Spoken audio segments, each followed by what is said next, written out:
Look, I think my advice would be, and I'm sure everyone and their mother is giving Ron DeSantis advice, and he's probably heard this and he's probably thinking this. At the end of the day, look out over a longer horizon. It made sense for Ron DeSantis to run this time because you have to strike while the iron's hot as a governor. Look, the converse of this is Chris Christie did not run when he had maybe the best opportunity of his career to run. And I think he still kicks himself for it. And I think that in part explains why he's continued to run, even though he's not been a viable candidate. It made sense for Ron DeSantis to run. The Trump singularly as a phenomenon may be a unique phenomenon in American history. Who will pick up the mantle? Will there be a MAGA mantle ultimately down the road? Clearly, there's a constituency for it. Clearly, the positions and the way they're articulated matter and they resonate. To my mind, Ron DeSantis should be looking at 4 years out, 8 years out, 12 years out. And there is no heir apparent to Donald Trump. There may be no exact heir apparent, but what would be the smart tactical thing and strategic thing in both the short, medium, and long term? Drop out, get fully behind Donald Trump, bury the hatchet, kiss and make up. It will help your viability down the road. It will show that you're a team player. It will unite cohorts that are at each other's throats right now. But at the end of the day, the voters who are DeSantis versus Trump voters still agree on probably 80% or more of things. Bury the hatchet now and make this about Republicans dominating Democrats in 2024. To me, that's the shrewd play. Obviously, there's ego involved. Obviously, there's the passion and the fire in the belly that you have to want to run for president and get into a race like this. But at the end of the day, I think the smart thing to do would be to drop out, get behind Donald Trump, and end this primary process and use all the resources, because Republicans are going to need them, to train their fire on the Democrats. And I said the Democrats because I don't know that Joe Biden is going to be the guy ultimately. I still continue to believe that he might not be at the end of the day.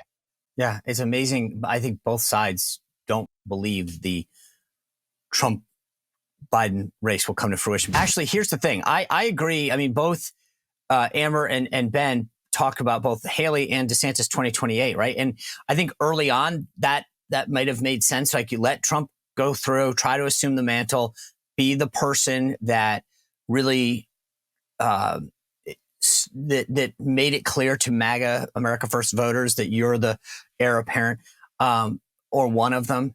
But every time I talk to an America First activist, grassroots supporter, or even somebody that worked for Trump, they're like, I like DeSantis as governor, but he's dead to me now. Nikki Haley, blah, blah, blah. And I feel like I get what Ben's saying. Salvage what you can, do a Vivek, go up there and be like, he's the greatest, and da-da-da. Is it too late for either of these guys? Well, look at what Nikki Haley said last night. She basically tried to equate Donald Trump to Joe Biden. And I just don't see, like, Nikki Haley's, she is exposed. She's a globalist. She's a corporatist. She's an elitist. And so all of that has come out now. And I don't see any sort of backtracking on that. That's something that's going to be remembered for a very, very long time. She's done. I think there's a lot of people who knew that. I think that she did have an opportunity early on, and I think that's just completely gone. Vivek actually exposed a lot of this too. That was something that I think really damaged her as well. And that's also just when you start hearing the stories about how she's going after the Democrats and the independents, she doesn't truly represent the Republican base, the MAGA base, the America First base. If you look at Governor DeSantis, the problem is that he's attacked a lot of Trump policies that people said, well, I like Ron DeSantis because he's, not as, out there or whatever as Donald Trump. But then he went and attacked his policies. And he went after the Supreme Court justices. That was so stupid.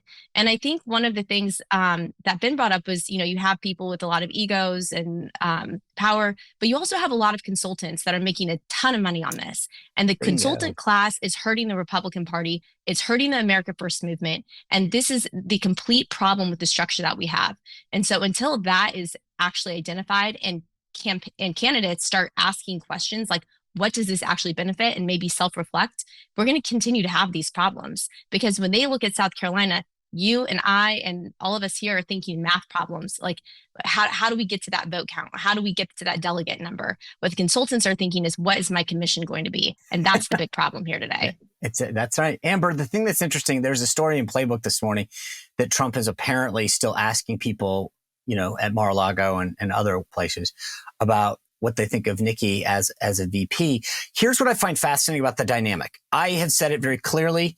I've asked Steve Bannon. Don Jr. is going to be on the show tomorrow. I'm going to ask him about Nikki Haley.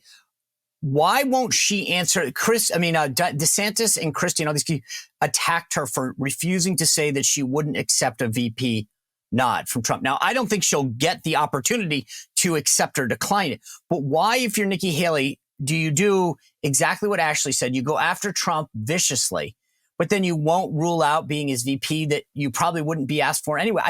I'm literally saying, why not just say no? That will help you with your independent Democratic demographic that you're trying to get anyway in New Hampshire.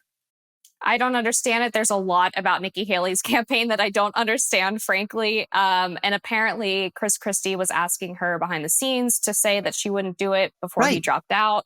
So, I mean, who knows if she actually committed that to him?